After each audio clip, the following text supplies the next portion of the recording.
It's been a long 18 months since the Juukan Gorge disaster and an even longer time since Aboriginal West Australians began their fight to change the old Aboriginal Heritage Act to protect our sacred sites. This week, the McGowan government finally introduced the Aboriginal Cultural Heritage Bill. How does the new bill stack up and who is really going to benefit? So stick around because this week I'm going to let loose on the government for choosing money over cultural heritage.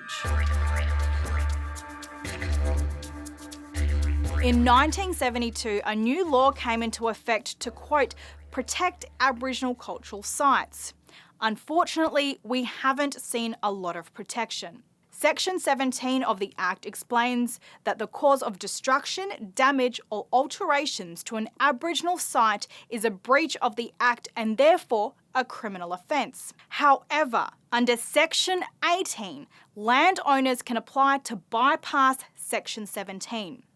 An accepted application of Section 18 provides the landowner with legal consent to cause destruction, damage or alterations to an Aboriginal site and removes the criminality which would usually exist under a breach of Section 17. It's through this part, Section 18, that companies are given the pass to explore and develop on natural landscapes. A request for consent under Section 18 is sent to the Aboriginal Cultural Material Committee, who will assess the importance and cultural significance of a site that has been submitted. The ACMC then sends a notice to the Minister with a written recommendation as to whether consent to the use of land should be given. A key part to know here is that traditional owners can't appeal a Section 18 application. Moving on to more recent years. In 2014, Aboriginal leaders began their fight to change the law, and in 2017, the McGowan Labor government pledged to introduce changes as part of their election promises. Following their win, the consultation process began to review the old Act. Traditional owners and stakeholders began to work together to voice what they wanted to see changed. The issue of protecting cultural sites didn't really grab the attention of Australian or international media until May 2020, when the Juukan Gorge disaster occurred. 46,000 years of Australian history was destroyed in seconds, but the outrage has been lasting. What they done is wrong. They took a lot of our heritage away. The pressure was on the McGowan government and then Aboriginal Affairs Minister Ben Wyatt to make changes. There were calls for a moratorium on approving Section 18 applications to stop any further damage. However, the McGowan government said no to this and stated that it would be too disruptive. Having a board with no deep and abiding connection and understanding of the Pilbara meant that Rio was always at risk when it came to a crisis. On September 2, 2020, so 4 months after the Juukan Gorge disaster, the McGowan government released their proposed Aboriginal Cultural Heritage Bill. So what were the changes? The proposed bill stated that there would be an introduction of financial penalties, appeals on decisions to an extent, and it would remove the controversial Section 18 process. However, traditional owners weren't happy because there was still a process to allow destruction of cultural sites, with the Aboriginal Affairs Minister once again getting the final say. Some felt like the Section 18 process was still part of the new bill. Protests occurred here in Perth, with many wanting transparency from the government as we moved closer to the introduction of the bill to Parliament.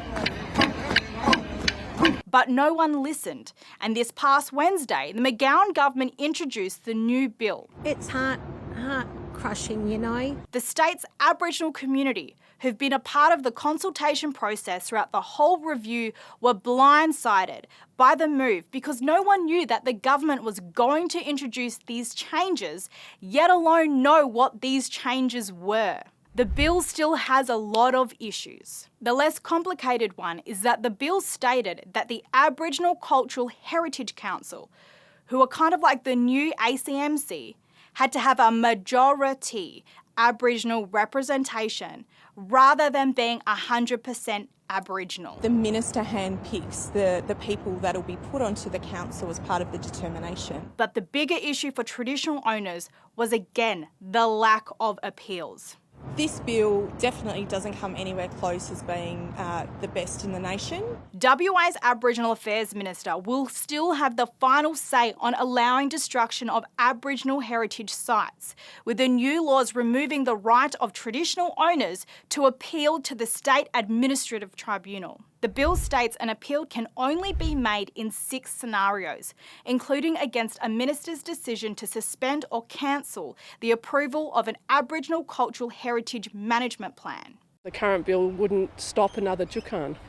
And my question to the Minister is, well, then shouldn't you actually have a bill that does? Aboriginal Affairs Minister Stephen Dawson defended the decision, stating that the ministerial decision-making power would only be exercised if an agreement via the Aboriginal Cultural Heritage Council couldn't be reached. To have some sort of veto in a corner somewhere really discourages people from actually negotiating. But here's the thing.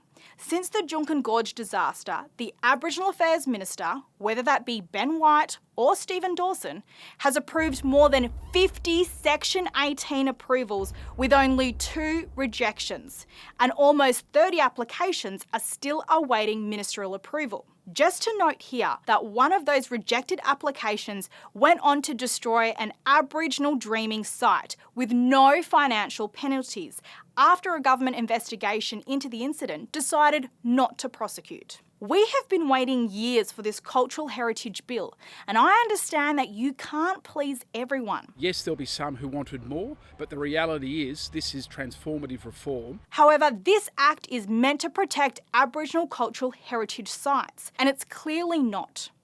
Aboriginal people have been saying for years that mining companies have more land rights than us, and the old Act proved that to be true.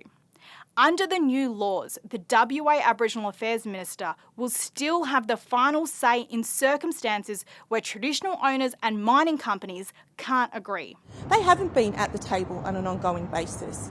I'm referring to this bill as actually a mining enabling bill. The legislation will establish an Aboriginal Cultural Heritage Council to be responsible for providing strategic oversight of this system, but the Minister for Aboriginal Affairs will still be responsible for appointing members of this council.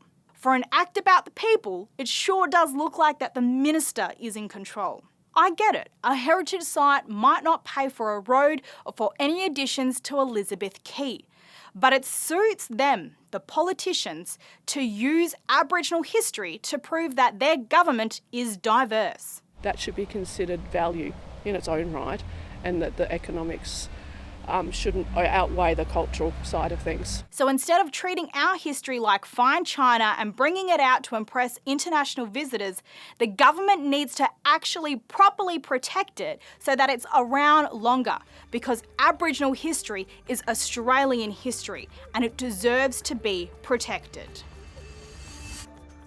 Thanks for watching. Don't forget to subscribe to my channel, Paint It Black.